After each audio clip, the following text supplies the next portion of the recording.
dos nossos amiguinhos. E aí, pessoal? E aí, Marcelão, tudo bem? Marcelo, Stephanie, tudo bom? Deixa eu dar uma olhada em vocês aqui. Vanessa, legal, legal. Quem é esse grandão aqui? Lindo, coisa linda. É isso aí, mostre seus pets aqui na câmera para mim ver, conhecer vocês. Como estão? Todos bem? Show de bola. Estão me ouvindo bem? Todos estão conseguindo me ouvir bem? Beleza. E Ótimo, aí, perfeito. E aí, Sandro? câmbio? Aí. Isso Oh, aí, que pessoal. isso? Estou vendo vocês aqui. Legal. Seguinte, tá aberto o nosso chat, tá? Então vocês podem ir enviando as dúvidas aqui. Eu já coloquei, a gente vai colocar aqui para gravar, tá? Essa aula, deixar gravada. Então, para vocês terem ciência, né? Ela vai estar sendo gravada, então a gente pode utilizar as imagens para a fim de ilustração, enfim, de fins didáticos também nas minhas redes sociais, ok? Então vocês podem deixar suas perguntas aqui no chat, que à medida que a aula, no decorrer da aula, eu vou falando sobre esses assuntos, vocês vão me perguntando, eu vou falando e vão surgindo outras dúvidas. É legal vocês colocarem as suas dúvidas aqui, porque a dúvida de vocês pode ser a dúvida de outros, né? Na maioria das vezes acontece assim, às vezes a pessoa não lembra que tem a dúvida, ela não lembra que o cachorro se comporta daquele jeito. Então, a partir do momento que vocês colocam essa dúvida aqui, a pessoa, opa, lembrei, meu cachorro também faz isso, é verdade. E aí pode ajudar mais pessoas também, tá? Então, vão deixando as suas perguntas aqui. Eu gostaria de falar de um assunto importante com vocês hoje, que é a síndrome da ansiedade de separação. Muitas pessoas de vocês já devem ter ouvido esse assunto. Por que eu trago isso para vocês hoje? Eu gostaria de falar sobre esse tema. Porque a gente está em quarentena. E uma das causas principais da ansiedade de separação é a mudança de rotina, né? O cão, ele se sente totalmente perdido, ele se sente inseguro, né? Então, essa mudança da rotina que aconteceu por conta da quarentena provoca esse estresse no cão. Ele se sente perdido, mesmo que vocês estão em casa mais tempo, vocês estão interagindo mais com ele, mas no início ele se sentiu até ameaçado. O cão ele entende, como configuração de grupo, como configuração de matilha, que qualquer coisa que foge daquela rotina, qualquer coisa que foge do que ele está esperando que aconteça, vai causar desconforto para ele. E é motivo de risco de vida para eles, tá? Por isso que a integridade do grupo está relacionada à rotina. Essas mudanças de rotina são cruciais. E o que me preocupa é a nossa volta, a volta da quarentena. Quando a gente voltar, a gente vai estar numa outra rotina, que a gente está acostumado com a quarentena em casa, interagindo com o pet todo dia e etc. E vocês vão trabalhar e esse pet vai ficar sozinho. Isso é muito preocupante, porque muitos cães se comportam de uma maneira errada, que é o latido excessivo e arranhar a porta. Eu escuto muitos relatos de latidos dos cães, né? Até tem uma pergunta que eu vou responder aqui, que é com relação a isso. Nessa semana foram 4 perguntas com relação à ansiedade de separação. Nesse caso, elas me relataram, fizeram uma pergunta, eu não sei porque eu não diagnostiquei, não sei se é síndrome de ansiedade de separação, mas ela tem traços disso, então eu vou elucidar para vocês, para ficar mais claro, mas tem muita característica de ser, né? Que é o cão se comportar dessa maneira, de querer atrair o dono. O dono saiu de casa, o tutor ele foi trabalhar, que é o que vai acontecer com vocês daqui a alguns dias, com uma volta da quarentena, ou a rotina de estudos de vocês, de aulas e etc. Vocês vão sair de casa e o cão ele vai se sentir ameaçado, porque um membro se afastou do grupo novamente. Quando um membro entra no grupo, quando chega uma visita, por exemplo, ou o namorado da filha, que é novo, etc., um sobrinho, um parente que chega na nossa casa, está entrando naquele grupo um novo membro. Isso é ameaçador para o cão, porque está colocando em risco a integridade daquele grupo, daquela matilha. Da mesma forma que o membro quando sai daquele grupo, daquela matilha, que é quando vocês voltarem às suas rotinas, tá? Então, cuidem com isso. É legal a gente não fugir da rotina, por isso que os brinquedos são legais, a gente proporcionar atividades, por isso que eu falo bastante agora na quarentena, a gente ensinar os cães a brincarem com os seus brinquedos sozinhos. É importante a gente ensinar para eles que ficar bom que ficar sozinho é muito bom também. Eles não foram feitos, infelizmente, para ficarem sozinhos. Mas como a gente domesticou eles, a gente precisa ensinar isso para eles, para o bem-estar deles, tá? Para que não ocorra ansiedade de separação, por exemplo. Características da ansiedade de separação. O cão, ele late muito.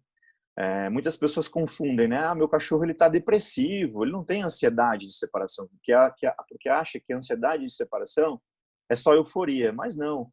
A ansiedade de separação, ela se ramifica em dois lados, ou a euforia exacerbada, ansiedade exacerbada, um cão muito ativo, ele late o dia todo, ele se automutila, ele arranha a porta, ele quebra a porta, inclusive se machuca, ele pula, se estiver no terceiro andar ele vai pular. Então os cães, eles ficam apavorados de ficarem sozinhos, porque eles se sentem inseguros. O tutor saiu, o seu líder saiu, o líder da batida saiu. Então, se ele é um cão medroso, ele acha que a qualquer momento vai vir um predador e vai predar ele, tá? Então, por isso que é importante a gente entender isso. E o outro lado da euforia é a depressão, que causa também a ansiedade de separação. O cachorro, ele fica dormindo o dia inteiro, ele não bebe água, ele não se alimenta, ele fica prostrado o dia inteirinho. A pessoa sai, por exemplo, a pessoa fica 10 horas fora de casa, que é muito tempo, que a maioria a rotina em média esse tempo que as pessoas passam fora de casa, né? E ele vai passar 10 horas prostrado, sem se levantar, sem brincar, sem procurar água, e isso é muito arriscado, né? Porque pode dar algum problema de cistite, alguns problemas clínicos de saúde mesmo, tá? Então, cuidem com isso. Ensinem eles a brincarem com seus brinquedos, faça que ficar em casa seja muito bom, mostre que o ambiente da sua casa, brincar é muito legal. Como que a gente faz isso? Você pode dar petisco para ele nessa hora da brincadeira, mostrar que aquele brinquedo é algo muito legal, você interage com ele, aí você sai um pouquinho e volta, sai um pouquinho e volta. Separações curtas, tá? Uma das formas de a gente minimizar a ansiedade de separação, dos protocolos de treino, são as separações curtas. A gente mostrar para ele que ficar sozinho é bom. A gente coloca uma coisa muito gostosa para ele, um brinquedo, por exemplo, e sai por 5 segundos. E depois vai aumentando. 10, 15, 20, desce o elevador, vai na farmácia e volta. Isso é progressivo. É um gradiente de tempo que a gente fala, né? É proporcional, tá? Se o cão ele é muito ansioso, já tem ansiedade de separação muito exacerbada, não vai dar para sair 5 segundos. Você só vai fazer um movimento de ir em direção à porta, por exemplo, e vai ficar. Ele tem que entender, opa, ele saiu, mas ele vai voltar. Ele vai voltar logo e nada aconteceu. Aí depois você vai sair 10 segundos. Opa, ele saiu, ficou mais tempo, nada aconteceu. É bom ficar aqui, eu tenho brinquedo, tenho comida, uma coisa que atrai bastante a atenção dele. Você sai mais 15, 20, 30 segundos e volta. Nada aconteceu e ele pensa, que bom, eu vou continuar aqui porque aqui tá bom.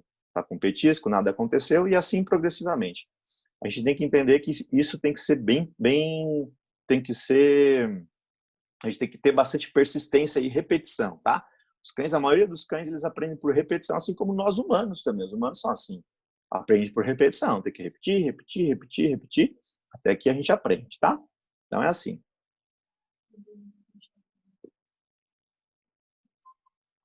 Deixa eu ver aqui as perguntas do pessoal.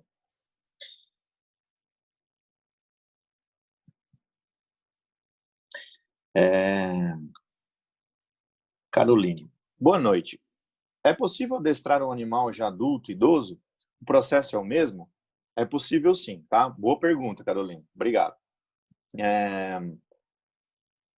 Se vocês tiverem também pergunta de ansiedade, pode colocar aqui, pode colocar qualquer tipo de pergunta, tá? Mas eu vou respondendo aleatoriamente e se não der tempo de responder todas, porque são bastante perguntas, a gente pode também fazer as respostas lá pelo Telegram também, tranquilo, tá? Os cães, o cão, tanto o filhote, adulto e idoso, a metodologia é a mesma, tá? A gente só tem que tomar cuidado com relação à fisiologia do animal, o corpo mesmo, né? Limitações físicas. Os cães mais idosos, eles têm limitações, eles têm dores, assim como os idosos.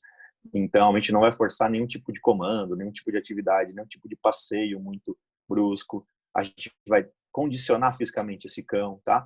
Mas o protocolo é o mesmo, é reforço positivo em todos os treinos, a metodologia é a mesma, o adestramento mestre, o método adestramento mestre é o mesmo para todos, a gente vai utilizar reforço positivo, vai recompensar o bom comportamento, tá? O cão idoso, foi legal essa pergunta, porque as pessoas têm um mito de que o cão idoso ele não aprende. O cão idoso, ele tem as limitações dele com relação a físicas, né, de corpo e etc. Mas a aprendizagem é a mesma. Alguns cães, o que outra limitação física, né? Audição, por exemplo, eles escutam menos, eles enxergam menos, então a gente tem que falar um pouquinho mais, um tom mais alto, ou chamar a atenção deles de uma forma mais gestual para eles, tá? Treino de cães surdos, por exemplo, é dessa forma, a gente faz gestual, né? Porque ele não escuta, então ele tem que perceber o nosso movimento. É mais ou menos assim, então o cão idoso ele funciona dessa forma também. A gente vai, mostra os gestos, às vezes é até necessário a gente encostar nele, né? Cutucar ele, mostrar, sinalizar ele de alguma forma, dar um toquezinho nele, para ele olhar para a gente. A gente pode usar luzes para ele também, para atrair a atenção da gente. E vai fazer os mesmos movimentos que vai fazer um filhote, claro que não vai dar pulos, por exemplo, mas a metodologia de comunicação é a mesma, eles aprendem, tá? É legal porque a gente consegue melhorar a qualidade de vida dos idosos até o finalzinho da vida deles. A gente consegue estabelecer rotinas para ele, ensinar comandos. Essas atividades para um cão é muito legal, porque geralmente o cão idoso ele quer ficar prostrado, ele quer ficar deitado, quer ficar dormindo, e aí ele começa a ganhar peso. Então, fica sedentário mesmo, né? Então, é legal a gente colocar uma atividade física e uma atividade mental também para o cão senil. A atividade mental, ela desenvolve também o cão, faz com que o cão desenvolva. Então, os comandos e o adestramento, eles servem para isso, desenvolvimento, tá? Então, cão filhote, é legal a gente começar lá de filhotinho mesmo, chegou na nossa casa 50, 55 dias, se você conseguir visitar ele lá na ninhada com a mãe, legal também, porque você já começa a socializar ele com você, tá bom? E quanto antes a gente começar, melhor. Mas é da mesma forma. Legal, tô vendo vocês aqui pela câmera. Tô vendo aqui. Legal. Os pets, coisa linda. Legal, Vanessa. Coisa linda. Tá, vamos lá. Deixa eu ver outras perguntas aqui. Vamos pela ordem.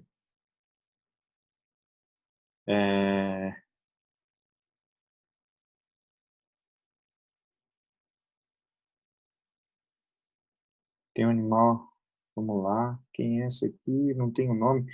Tá, pergunta. Tem um animal com coprofagia e nada que já fizemos resolveu. O que podemos fazer? Por que ele faz isso? Existem diversas causas que levam o cão a comer o cocô. Coprofagia, para vocês que não sabem, é a ingestão das fezes, tá? Vou tentar resumir ao máximo aqui, é bastante informação porque tem muita pergunta. Ingestão das fezes, come cocô. Primeiro, saúde, tá? Pode estar relacionado a problemas de saúde, problemas de absorção de nutrientes, problemas alimentares, o cão está comendo muito, né? Ou está comendo pouco, por quê? Comendo muito, o intestino não dá tempo de processar esse alimento e saem muitos nutrientes nas fezes, e as fezes acabam sendo atrativas para ele. Comer menos, por quê? Porque ele está com subnutrição, ele está com fome, vamos dizer assim, ele vai procurar outras alternativas de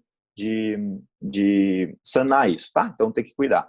Então é saúde e é comportamental também, tá? Comportamentos que eles aprendem, comportamentos aprendidos.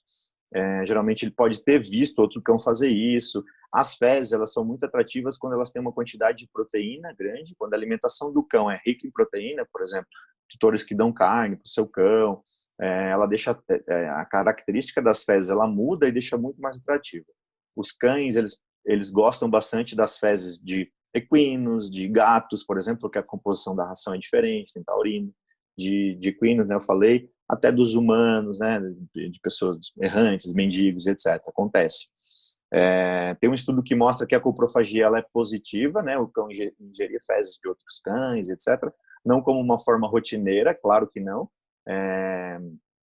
mas que porque repõe flora bacteriana intestinal, tá? Às vezes o cão está com deficiência, né? Está com problema problema do trato gastrointestinal e é uma forma de ele repor essas bactérias. Então ele come uma vez aqui, outra vez lá, daqui a um mês, entendeu? Então repõe a flora e você nem vai perceber também isso. Então os estudos mostram que é positivo dessa forma.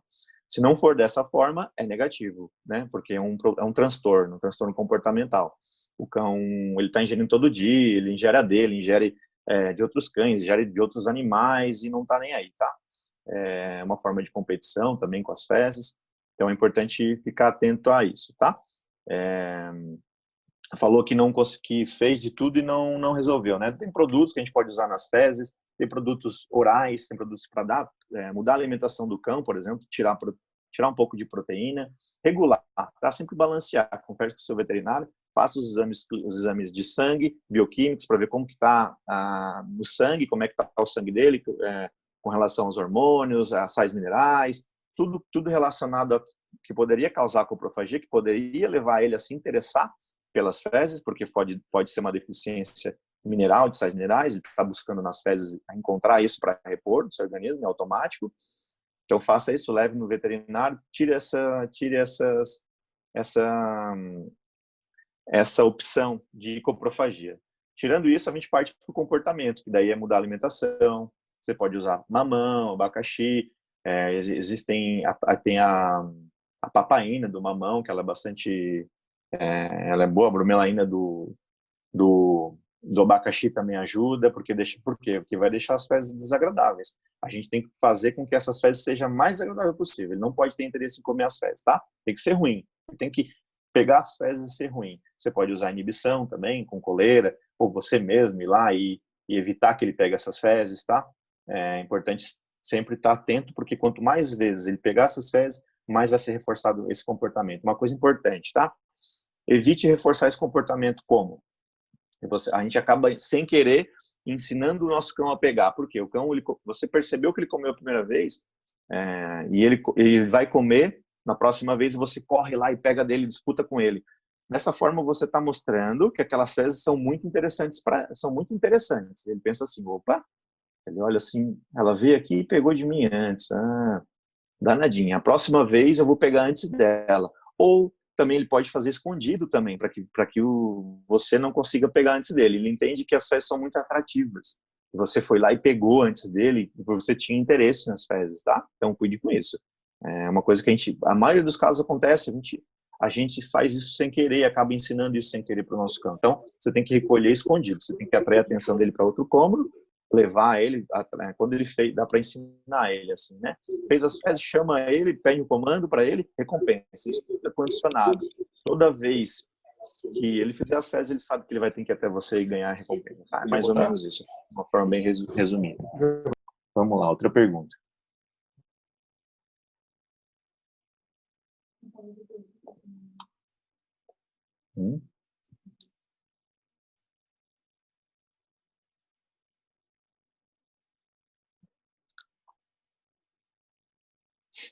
Tem um vídeo que eu coloquei, que eu postei esses dias ainda, inclusive, de coprofagia. Aí lá explica melhor também para vocês entenderem, tá? Tá lá no Instagram, tá no Facebook, tá no YouTube. Ele fala sobre a coprofagia. Dá todos os detalhes, né? Agora eu fiz uma maneira resumida.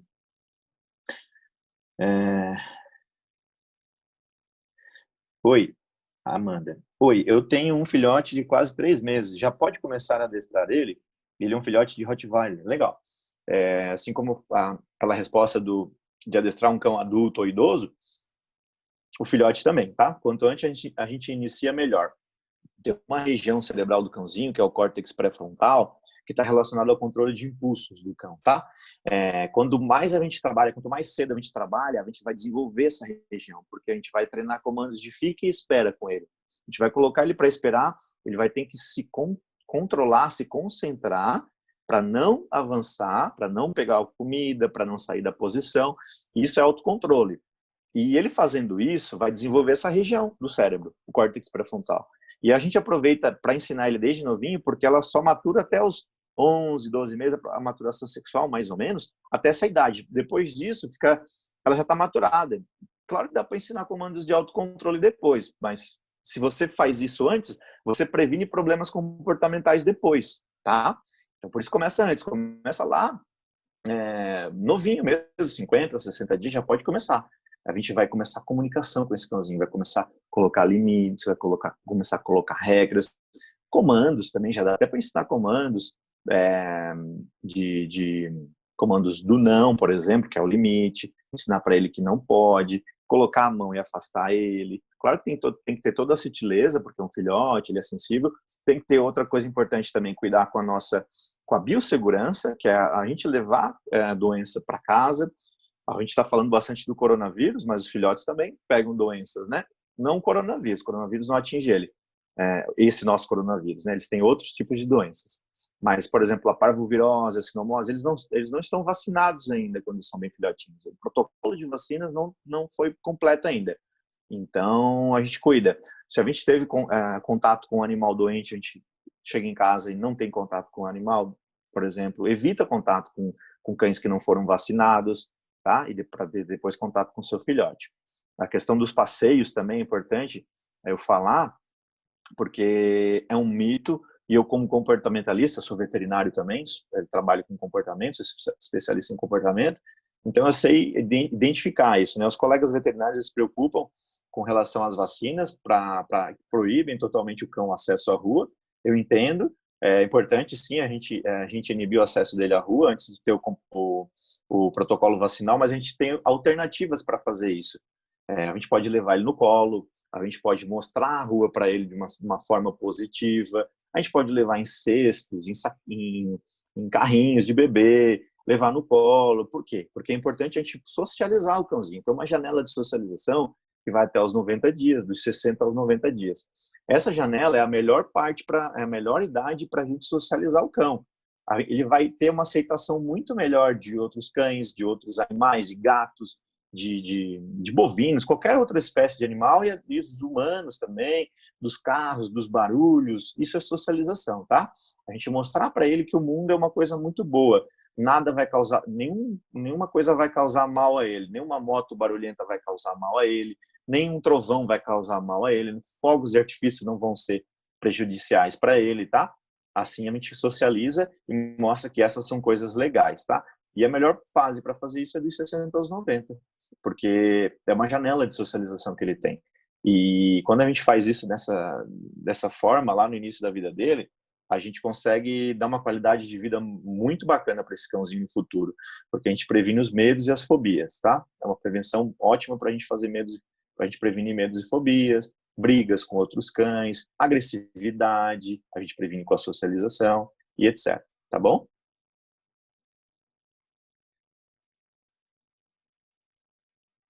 Boa noite. Amanda também. Outra Amanda. Meus cães latem para qualquer barulho, ou que passe na rua. Como minimizar isso? Legal.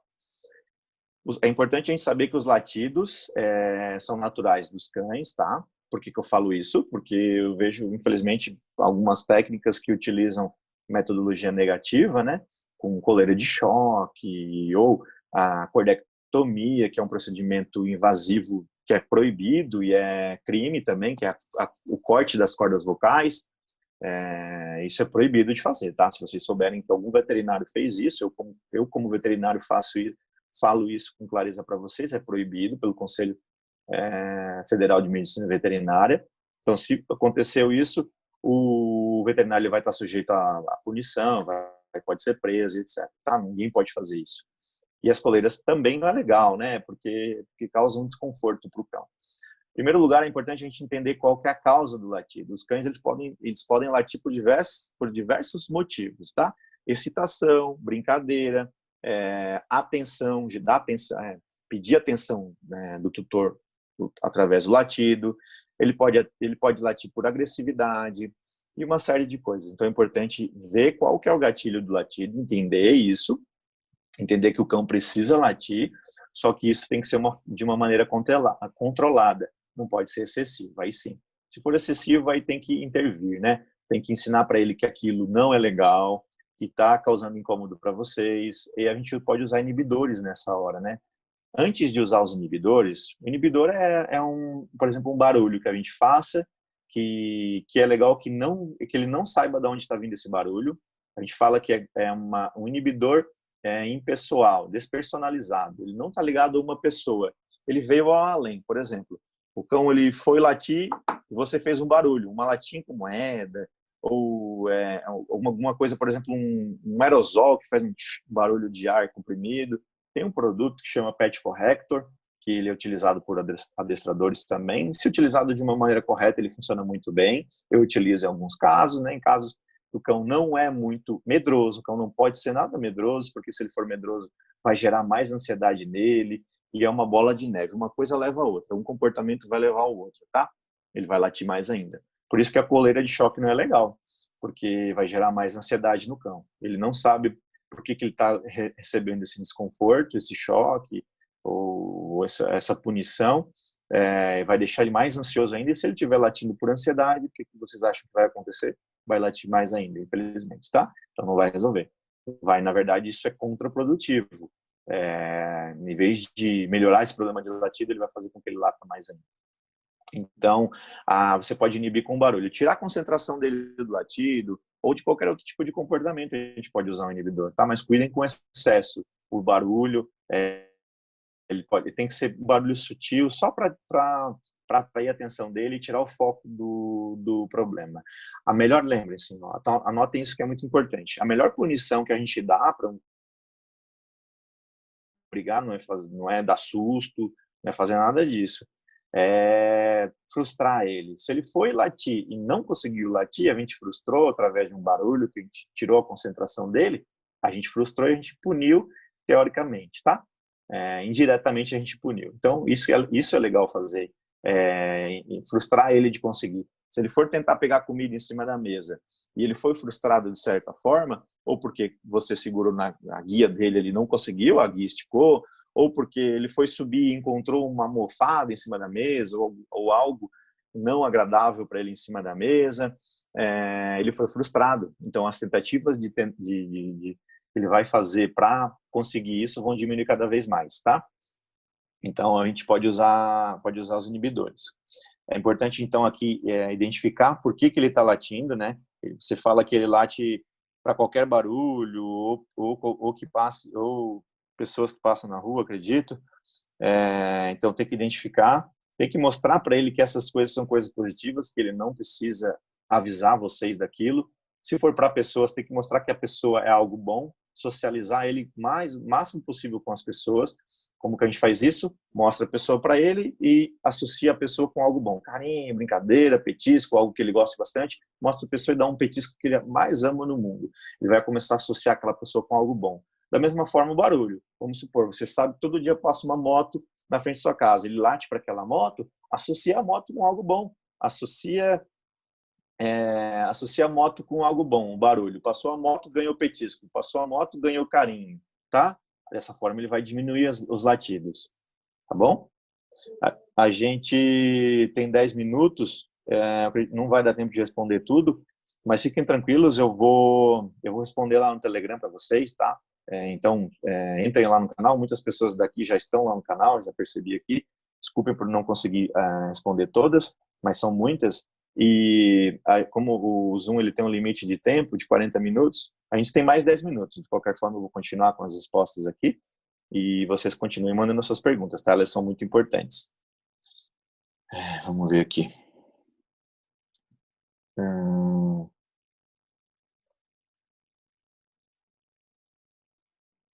Meu pincher, Marcelo. Meu pincher age de forma agressiva, atacando principalmente os brinquedos, quando chama a sua atenção, ou não quero que ele, por exemplo, não suba no sofá.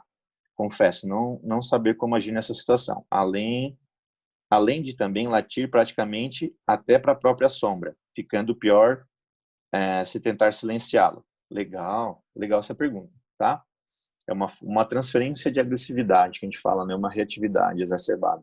Da mesma forma que a pergunta anterior, Marcelo, os latidos, né? Ele late para coisas do além, late até para a sombra. Às vezes, muitas vezes, a gente não escuta, né, a frequência, muitas vezes não, a gente não ouve a frequência que o cão ouve. Eles escutam infrassom e ultrassom que a gente não ouve. Então, a gente, por exemplo, assim, a gente pega muitas vezes se depara com o nosso cãozinho olhando para a parede e latindo para a parede. Eu já vi muito isso acontecer. Aí as pessoas me perguntam, Felipe, meu cão tá latindo para o além, ele tá latindo para espíritos, ele tá, né, tá vendo coisas. Não, é porque ele tá ouvindo coisas que a gente não estamos ouvindo. Por exemplo, o encanamento da água passando na parede, tá passando água ali dentro, ele tá ouvindo, isso está atraindo a atenção dele, tá? de alguma forma de curiosidade, ele pode estar latindo para ver se tem uma resposta a esse estímulo que ele está vendo, ou que ele está escutando, ou que ele está sentindo o cheiro, de uma forma de intimidação, tá? Nesse caso dos brinquedos,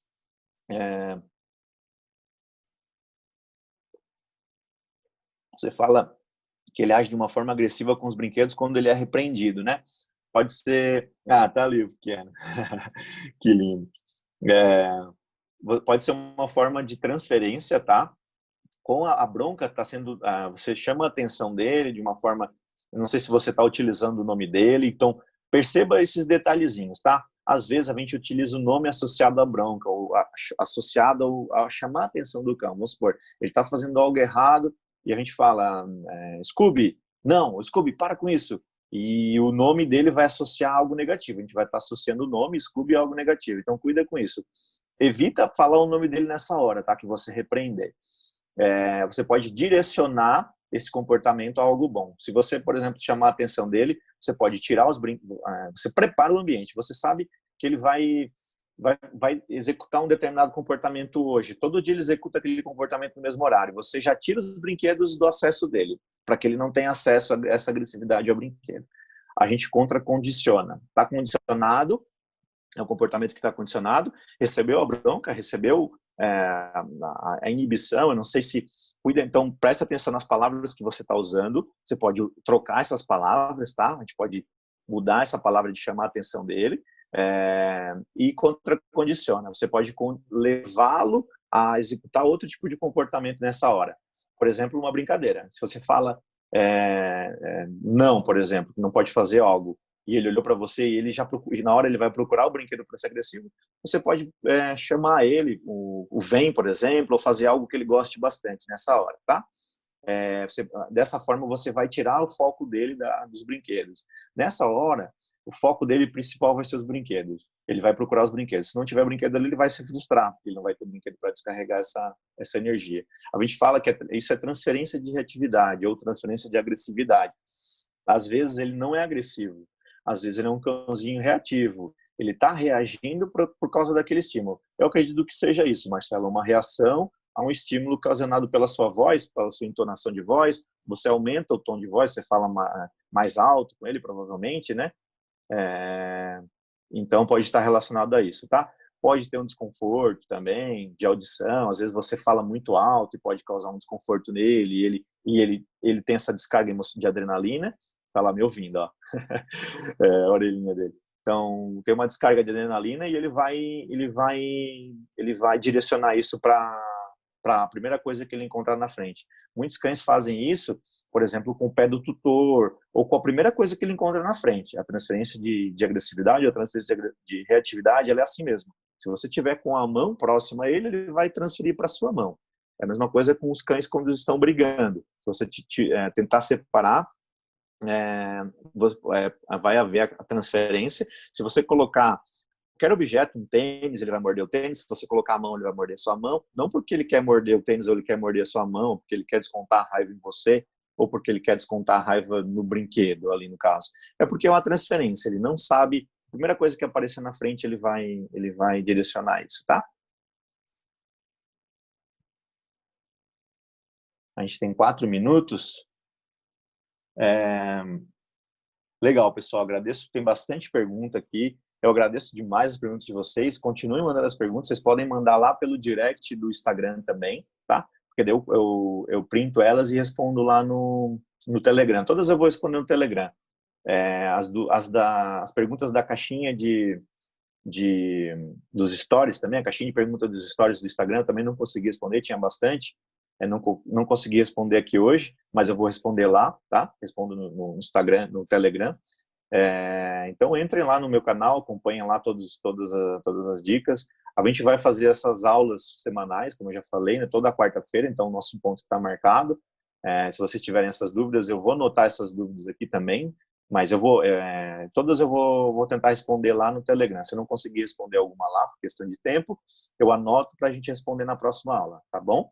E tragam suas dúvidas, tragam seus pets para acompanhar as aulas. Obrigado pela participação de vocês e E deixem seus comentários lá nos vídeos também. Assistam o vídeo de coprofagia lá que eu falei. Quem me perguntou aqui de coprofagia, deixe seu comentário lá, porque assim eu começo a entender se vocês estão entendendo o que eu estou falando, para ficar claro para mim que vocês estão acompanhando, estão entendendo o que eu estou falando, tá? Às vezes eu falo muito rápido, no intuito de querer aproveitar o tempo aqui com vocês, porque a gente tem pouco tempo. Aí eu falo muito rápido, porque eu quero aproveitar o tempo e eu acabo ficando confuso para vocês, tá? Então, vocês me falem isso também, deixem seus comentários lá, os feedbacks positivos e negativos, se vocês estão entendendo, e todas as dúvidas também, tá? Tem bastante, tem cachorro que uiva aqui que eu tô vendo, tem dúvida de gato, tem ansiedade, tem xixi e cocô fora do lugar, tem o meu cãozinho tá puxando no passeio, ele quer morder todo mundo. Essa é clássica. Tem do gato, né? Stephanie aqui tá perguntando do gato. Então tem uma série de perguntas para a gente falar, tá? Eu não vou entrar porque não vai dar tempo, a gente tem 1 minuto e 40 segundos agora. Tem o Marcelo, né? A pergunta dele aqui para terminar também. Tem o Poodle que tá mordiscando a patinha. Importante essa pergunta aqui, ó, tá? A gente vai dar uma atenção especial para ela. Automutilação, né? Ansiedade exacerbada. A ansiedade de separação, que a Emily perguntou, que o Poodle tá mordiscando a patinha. E a automutilação pode estar relacionada à automutilação, ansiedade exacerbada, ou problemas dermatológicos também, né? Uma dermatite atópica, um problema de alergia, um problema de origem alimentar, também tem alimentos que causam alergia, causam coceira, e o cão vai tentar coçar, mas excluindo esses problemas, pode ser uma ansiedade exacerbada, causada por ansiedade de separação, tá? Então a gente está encerrando aqui, a gente está na contagem regressiva. Agradeço a todos pelo carinho, pela participação de vocês, e até a próxima, tá bom, pessoal? Tchau, tchau. Um grande abraço a todos. Tudo de bom.